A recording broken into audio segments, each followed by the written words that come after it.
Hello students, welcome to Notebook Video Lessons. Today we shall discuss the chapter Human Development. Imagine a situation where a country has resources and is economically developed, but majority of its people do not have proper housing, food, or opportunities to pursue their dreams. Would you consider such a country developed? Let's try and define the term development. First, what does it mean? Development is a qualitative change. It is accompanied by positive growth and increment. For a long time, a country's development was measured only by its economic growth. A country was considered more developed if it had a bigger economy. This approach was revised in the year 1990 with the introduction of the first Human Development Report. Human development was no longer measured in terms of quantitative addition to a country's resources. The approach was people-oriented. It discussed the lifestyle quality, freedom, opportunities, and the general richness of human life. Economist Mahbub ul Haq introduced the concept of human development. He, along with Amartya Sen, published the first Human Development Report in 1990. According to Dr. Haq, development should create conditions for people to lead a meaningful life, a life that is purposeful. The four pillars of human development.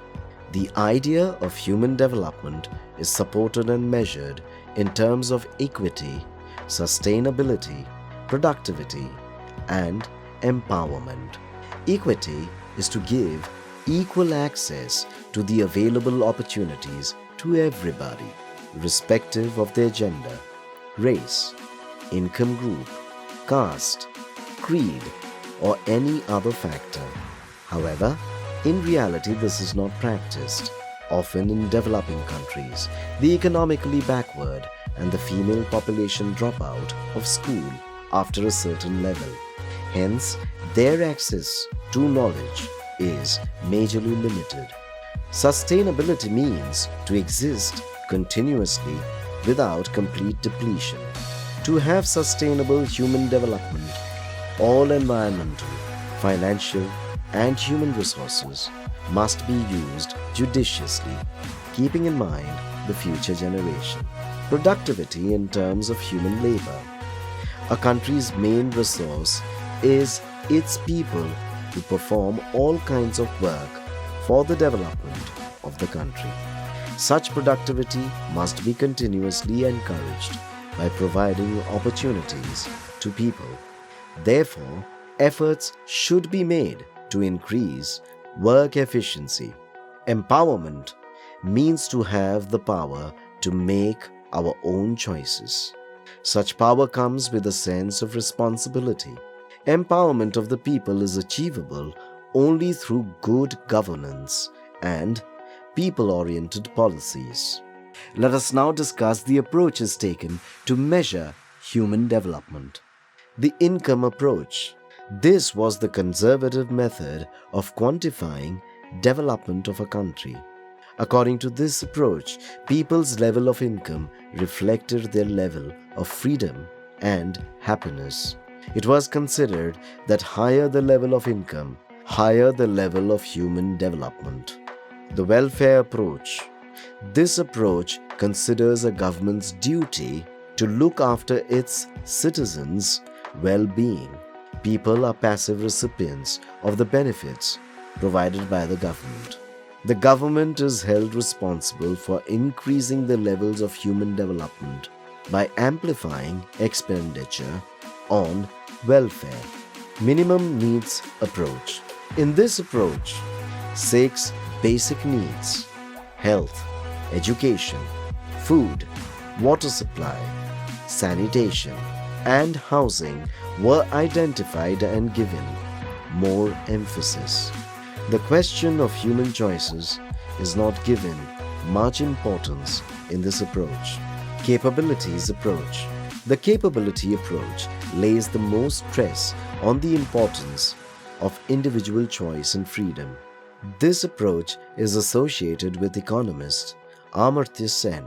According to Professor Amartya Sen, and this approach, the key to increasing human development was building human capabilities in the areas of health, education, and increasing access to resources. Just as the economic state of a nation is expressed through GDP or gross domestic product and national debt figures, the Human Development Index is used to show human welfare in terms of the very basic ingredients of human well-being: health, education, and income.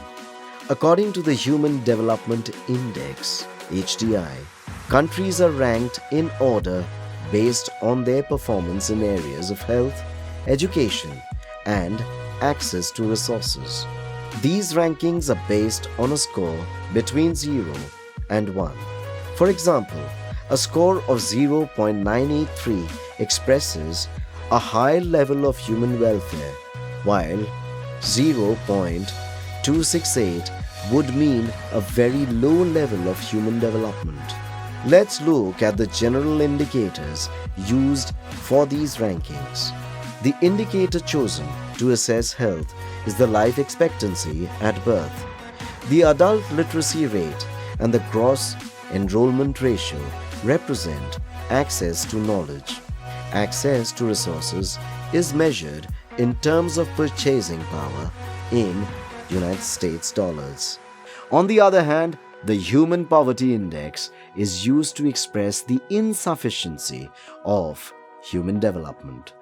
This is measured in terms of the survival rate till the middle age, the adult illiteracy rate, the access to clean water, and the number of underweight small children. Did you know that Bhutan is the only country in the world to officially proclaim the gross national happiness as the measure of the country's progress? Yes, that's right. For the Bhutanese people, material progress do not come at the cost of happiness and human welfare.